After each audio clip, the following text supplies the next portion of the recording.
ಹಿಂಗೆ ಇಟ್ಕೊಂಡ್ರೆ ಬರೆಯೋಕ್ಕೆ ಬರುತ್ತಾ? ಇದೇನೋ ಸ್ವಲ್ಪ ಉದ್ದ ಇದೆ, ಬರುತ್ತೆ. ಇದು ಕೈಯೇ ನೋವತ್ತು. ಅಯ್ಯೋ, ಇದು ಎಷ್ಟು ಪುಟಾಣಿ ಇದೆಯಪ್ಪ, ಇಟ್ಕೊಂಡು ಬರೆಯೋಕ್ಕೂ ಆಗಲ್ಲ. ಅದರಲ್ಲಿ ಡ್ರಾಯಿಂಗ್ ಹೆಂಗೆ ಮಾಡೋದು? ಇದರಲ್ಲಿ ಹೆಂಗೆ ಮಾಡೋದು? ಒಂದು ಐಡಿಯಾ, ಇದನ್ನು ಯೂಸ್ ಮಾಡಿಬಿಟ್ಟು ಏನಾದರೂ ಮಾಡೋಣವಾ? ಈ ಥರ ಖಾಲಿ ಪೆನ್ ಇರುತ್ತೆ ಅಲ್ವಾ, ಖಾಲಿ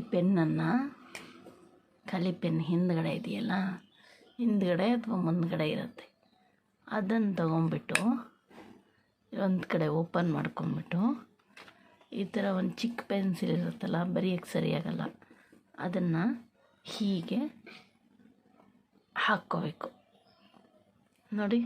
ಹಾಕ್ಕೊಂಡ್ರೆ ಈ ರೀತಿ ಪೆನ್ಸಿಲ್ ಆಗುತ್ತೆ.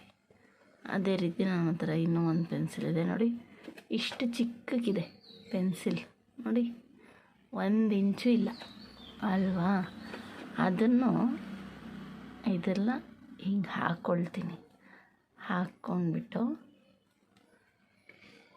ಬರಿಬೋದು ನೋಡಿ. ಅದೇ ರೀತಿ ರೆಡಿ ಮಾಡ್ಕೊತೀನಿ ನಾನು. ಮೊದಲಿಗೆ ಈ ರೀತಿ ರೆಡಿ ಮಾಡ್ಕೊತೀನಿ.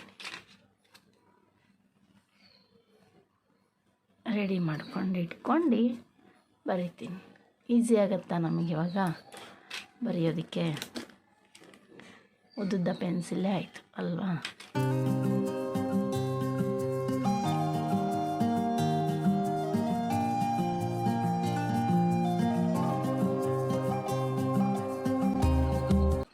ನೀವೇನಾದರೂ A4 ಸೈಜ್ ಯೂಸ್ ಮಾಡ್ತಾ ಇದ್ದೀರಾ ಅಂಥೇಳಿದರೆ 1.5 ಸೆಂಟಿಮೀಟರನ್ನು ಯೂಸ್ ಮಾಡಬೇಕು.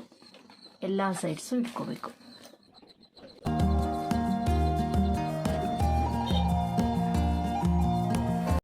ಎಲ್ಲ ಸೈಡ್ಸನ್ನು ಲೈನ್ ಹಾಕ್ಕೊಂಡಾಗಿದೆ. ಬಾಕ್ಸು ಕರೆಕ್ಟಾಗಿ ಸ್ಕ್ವೇರ್ ಶೇಪಲ್ಲೇ ಇದೆ ನೋಡಿ.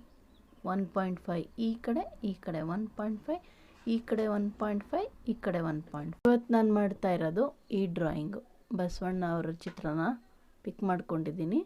ಈ ಡ್ರಾಯಿಂಗನ್ನು ನಾವು ಇವಾಗ ಶೀಟಲ್ಲಿ ಮಾಡೋಣ.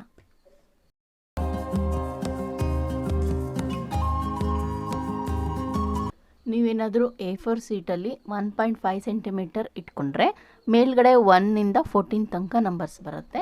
ಇಲ್ಲಿ ಲಾಂಗಲ್ಲಿ 1ಇಂದ 19 ತನಕ ನಂಬರ್ಸ್ ಬರುತ್ತೆ, 20 ತನಕನೂ ಬರುತ್ತೆ. ಶೀಟ್ ಮೇಲೆ ವೇರಿಯೇಷನ್ ಆಗುತ್ತೆ. 20 ಕರೆಕ್ಟಾಗಿ A4 ಶೀಟ್ ಇದ್ದರೆ 20 ಬಾಕ್ಸಸ್ಸು ಬರುತ್ತೆ, ಇಲ್ಲ ಅಂದರೆ ಸ್ವಲ್ಪ 19 ತನಕ ಬರುತ್ತೆ. ಯಾಕೆಂದರೆ ಮೇಲ್ಗಡೆ ನನಗೆ ಈ ಬುಕ್ಕಲ್ಲಿ ಮಾಡಿರೋದ್ರಿಂದ ಇಲ್ಲಿ ಸ್ವಲ್ಪ ಹೋಗಿದೆ, ವೇಸ್ಟ್ ಆಗಿದೆ, ಹಾಗಾಗಿ 19 ಬಾಕ್ಸಸ್ ಬಂದಿದೆ.